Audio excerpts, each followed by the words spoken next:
हम simple interest topic हमारा पढ़ रहे थे और 6 क्लासेस हम पढ़ भी चुके हैं और कंटिन्यू करते हैं। हम सामने तुम्हारे एक क्वेश्चन है, काफी सिंपल सी चीजें बना के पढ़ रहे हैं हम, कॉम्प्लिकेटेड चीजों को भी। ठीक है, एक क्वेश्चन मैंने नोट कर दिया, जल्दी से इसे ट्राई करें फिर देखते हैं कि कैसे करेंगे।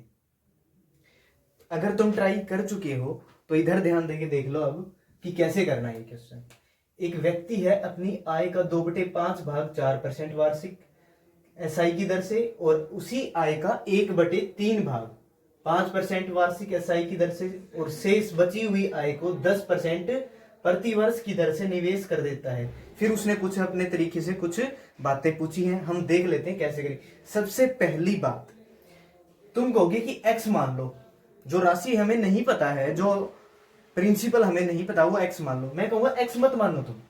फिर तुम कहोगे एक्स नहीं मानते, जल्दी से बोलोगे तुम 100 मान लो। 100 भी नहीं मानना। क्यों नहीं मानना? जब 2/5 तुम्हें एक फ्रैक्शन दिख रही है, फिर दूसरी फ्रैक्शन 1/3 दिख रही है, तो 100 में से 5 और 3 कैसे काट दोगे तुम? 100 में 3 तुम्हें दिखता है कहीं फैक्टर? नहीं दिखता। तो फैक्टर वो लेके चलो जिसके अंदर 5 भी हो और 3 भी हो। तुम कहोगे फिर 100 तो था ही, 5 और 3 लेके आना हमें। हमने मान लिया 1500। हमने क्या मान ली? जो प्रिंसिपल है वो 1500 है। चलो प्रिंसिपल मान ली तुमने 1500 है, ठीक है, इतनी बात। फिर कहा कि इसी का 2/5 भाग। जब मैंने इसी का 2/5 भाग तुमसे पूछा तो वो क्या आएगा? जल्दी बता दो। 300 और 200, 300 गुणा 2 600। अब 600 को 4% वार्षिक दर से जब तुम इसे निवेश कर दोगे तो कितना आ जाएगा यहां से रुपए? तुम कहोगे यहां से परसेंट को काट करके हमने 100 लिखा और 6 गुणा 4 24 रुपए आ गए। सही है इतनी बात? इतने में किसी को डाउट नहीं है। फिर इसी 1500 का 1/3, इसी 1500 का 1/3 यानी कि कितना? 500। इसी 500 को 5% की दर से, 5% का मतलब 5/100 काटोगे जब आएगा 25। अब बचे कितने हैं? तुम कहोगे 600 हो गए, 500 हो गए, बचे 400। 400 को 1/10। कोई मुश्किल काम ये नहीं है, 40 आएगा। सही है इतनी बात? सही है। अब आज उसने क्या क्या पूछा? पूरी धनराशि पर ब्याज की वार्षिक दर ज्ञात कीजिए। तो ये बता दो तुम, 25 और 24 49, 49 और 40 89। अब 89 रुपए का फायदा हो गया कितने पे? 1500 पे। पूछ रहा है कि वार्षिक दर बता दो टोटल। अब यहीं से तुम जब इसे काउंट करके लिखोगे तो वार्षिक दर आ जाएगी जो भी आएगी। लिख दोगे या नहीं लिख दोगे? 15 गुणा 6। अब 6 के आसपास कर देना, अप्रोक्स आ जाएगी, ये अप्रोक्स वैल्यू हो जाएगी, ठीक है ना। फिर पूछा यदि कुल एसआई 267 है तो आय क्या होगी? कुल एसआई कितना था ये बता दो। 89 था। 89 की वैल्यू कह रहा है 267 है। तुम कहोगे 3 से मल्टीप्लाई करने पे आएगी ये, इसका मतलब 1 की वैल्यू 3। तो 1500 हम मान के चले थे, 1500 गुणा 3 करोगे 4500 हमारा आंसर होगा। देखिए थोड़ी सी लेंथी लगी होंगी तुम्हें चीजें, मैं भी, मेरे को पता होता है जो जो डाउट्स तुम्हारे आते हैं, ठीक है ना। तो फिर अभी करते चले जाओ। जब भी मेरे को लगेगा कि ये चीज बताने की है इस टाइम पे, मैं वो तभी तुम्हें बता दूंगा, उस चीज की टेंशन ना लो, जल्दी नोट करो फिर आगे चलते हैं। अब एक और क्वेश्चन है तुम्हारे सामने, जल्दी से इसे एक बार समझें अच्छे से और ट्राई करें, फिर हम देखेंगे कि कैसे करेंगे। तो फटाफट ट्राई कर लो एक बार इसको। अगर तुम ट्राई कर चुके हो तो जल्दी इधर ध्यान दो, ठीक है। अब ये क्वेश्चन है, मैं थोड़ा सा इस पे टाइम लूंगा तुम्हारा। अब तुम कहोगे क्या इस क्वेश्चन को हम ऐसे नहीं कर सकते? हमने तो ये चीज पढ़ी है, x + y + xy/100। इसका एक ये भी फॉर्मूला होता है। मैं कहता हूं कि ये फॉर्मूला होता है, मैं कब मना करता हूं तुमको, ये होता है। जिसने पढ़ा हुआ है वो कहेगा ये होता है। लेकिन दिक्कत ये है, वो तब होता है जब अमाउंट सेम हो। यहाँ पे अमाउंट सेम नहीं है, एक बार अलग अलग अमाउंट है दोनों में। तो ये फिर अपनी है ना, थोड़ी सी नॉलेज है, इसको एक बार संभाल के रखो, ये हम यूज नहीं कर पाएंगे यहाँ पे, ठीक है। बाकी जो फिर बिगिनर है वो तो कुछ बोलेंगे ही नहीं। अब एक बात बताओ, तुम कहोगे क्या फिर इस टाइम इस क्वेश्चन में कितना टाइम लगाएंगे? बिल्कुल जैसे तुम सोच रहे हो वैसे ही होगा ये। लेकिन दिक्कत ये है ना, बात ये है इसमें कि इसको तुम ओरली भी सोल्व कर सकते हो। कैसे? देखो 2000 रुपए की राशि है, 4% वार्षिक, यानी कि 4 का नीचे 100 आएगा। 4 का नीचे 100 आएगा। 1% की वैल्यू बता दो मेरे को। तुम कहोगे 20 है, मैं कहूंगा 4 की, तुम कहोगे 80 है। 80 आ गया। फिर कहता है कि 3000 रुपए, मैं कहूंगा 1% की वैल्यू, तुम कहोगे 30 है, मैं कहूंगा 14% की वैल्यू तुम कहोगे 420 है। 420 और 80 वहां से आया था, यानी कि 500। 500 ब्याज कितने पे आया? 3000 और 2000, यानी कि 5000 पे। 5000 पे 500 तुम कह दोगे 10%। आगे आगे आंसर तो बिल्कुल यही तो मैं कह रहा हूं कि पेन उठाने की जरूरत नहीं पड़ेगी वो, लेकिन वो कब? जब तुम अच्छे से चीजों को सीख लोगे। अब ध्यान दे लो इधर कैसे करेंगे। 2000 है, वो 4% की दर से जाएंगे और कितने पैसे ले आएंगे? 80 रुपए ले आएंगे। तुम कहोगे कि 3000 रुपए को और भेजो जल्दी, हमें इतने पैसे में काम नहीं चल रहा। मैं कहूंगा भेज दो फिर।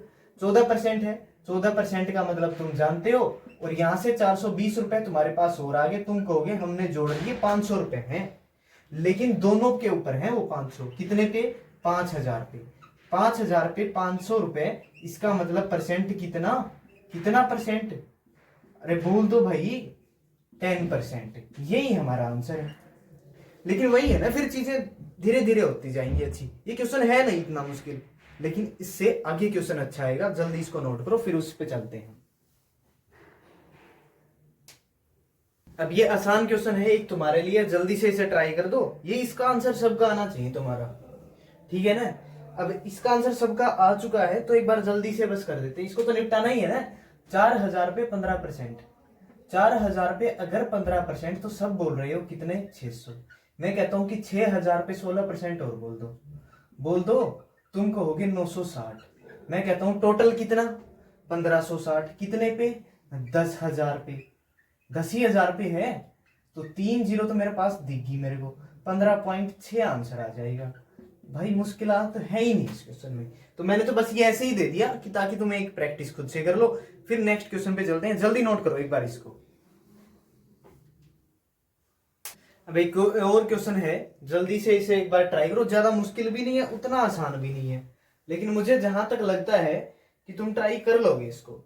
अगर तुमने ट्राई किया है तो देखो जल्दी से, करते ही हो तुम ट्राई। तो कहता है कि 1200 की एक प्रिंसिपल है, उस पे 3 साल में प्राप्त एसआई, उस पे 3 साल में प्राप्त एसआई 1000 रुपए पर प्राप्त एसआई से 30 रुपए अधिक है। यानी कि यहां पे भी फिर 3 ही साल है, मेंशन नहीं किया है। तो समझ गए होगे ना तुम, बस तुम समझ जाओ। और हमें क्या चाहिए? इससे अधिक है, यानी कि इसमें से घटा दूंगा तो वही 30 आ जाएगा।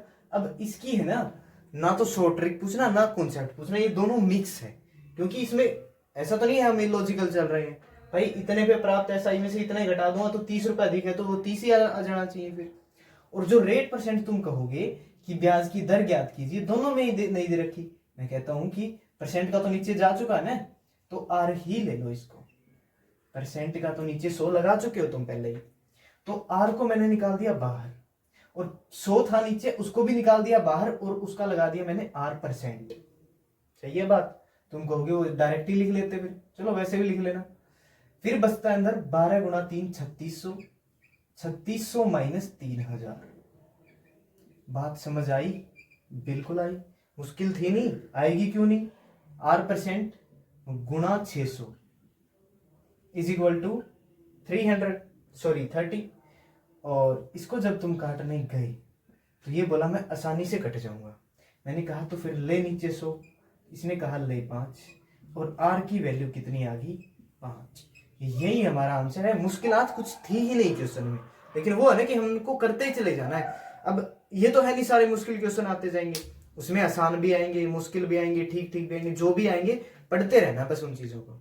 जल्दी करो इसको, फिर आगे चलते हैं।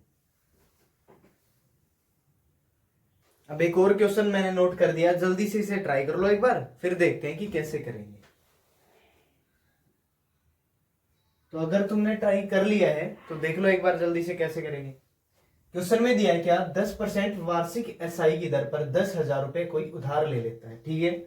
2 साल बाद उसने मूलधन से 6,000 रुपए वापिस कर दिए, यानी कि 10,000 में से 6 तो दे दिए, लेकिन 4 अभी भी रहते हैं। लेकिन 3 वर्षों के बाद उसे अपनी जो 4,000 रहते थे वो तो ठीक ही है, फिर जो एसआई लगा उसके ऊपर उसने को इंटरेस्ट देना पड़ेगा, जो ब्याज देना पड़ेगा वो भी ऐड करके बता दो कितने पैसे देने। बता देंगे, कोई मुश्किल काम है ये क्या। 10,000 रुपए थे और 2 साल तक कितना ब्याज लग चुका होगा 10% की दर से। बोल दो तुम जल्दी, आज बोल ही दो तुम। प्लस और भी देने पड़ेंगे, यानी कि 20 और फिर यहाँ से 2,000 रुपये हो गई, यहाँ से 2,000 रुपये का ब्याज हो गया। फिर कहता है कि 4,000 रुपये और हैं, उन पे उतनी ही रेट है क्या, रेट घटाई बढ़ाई वही है रेट 10% और 3 साल तक। यहाँ पे ब्याज कितना है बोल दो, 400 गुणा 3 1200। अब 1200 तो ब्याज ब्याज ही है, और 6,000 उसने दे दिए, 4,000 इधर से भी रहते हैं, तो 4,000 ये भी प्लस कर दो। भाई इसमें तो मुश्किल नहीं आई होगी सर ना शायद किसी को, इसमें मत अटक जाना। फिर भी मैं बता देता हूँ, 10,000 थे, 10,000 पे 2 साल तक इतना ब्याज, कितना 2,000, 4,000 रह गए। क्यों? क्योंकि 6,000 उसने वापिस कर दिए थे, पढ़ लो ढंग से। तो 4,000 रहे थे, 4,000 पे 3 साल का ब्याज 1200, तो ये तो ब्याज हो गया, और 4,000 अभी रहते थे, सारे कितने रह गए 7200 और देने पड़ेंगे। जल्दी अब नोट कर लो, इतना मुश्किल क्वेश्चन नहीं है।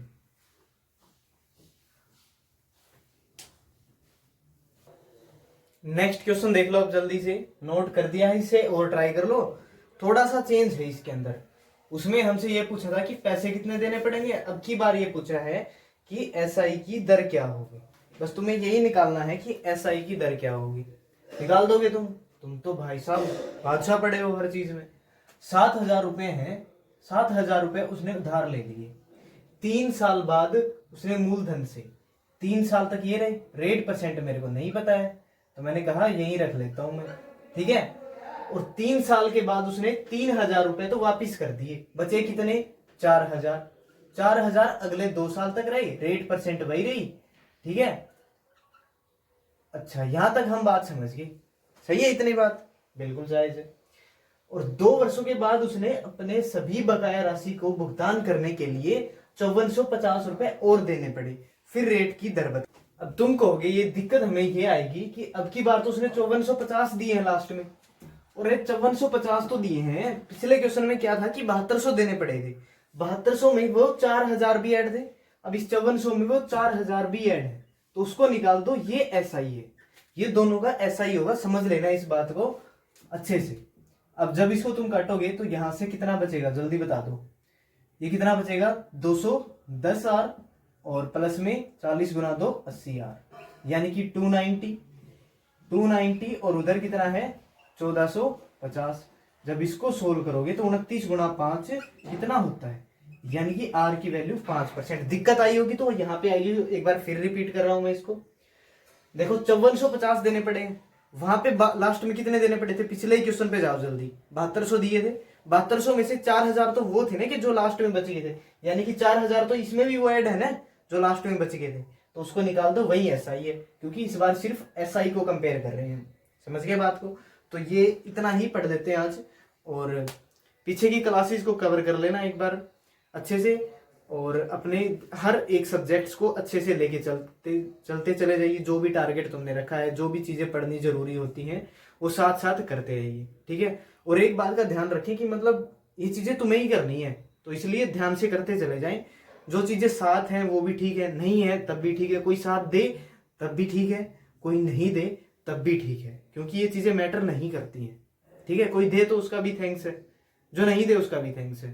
तो मतलब बस कुल मिलाकर के बात ये है कि अपनी चीजों को प्रेफरेंस देनी पड़ेगी, मतलब, और वही करना पड़ेगा जो अभी जरूरी है, ठीक है। तो बस यहीं पे एंड करते हैं।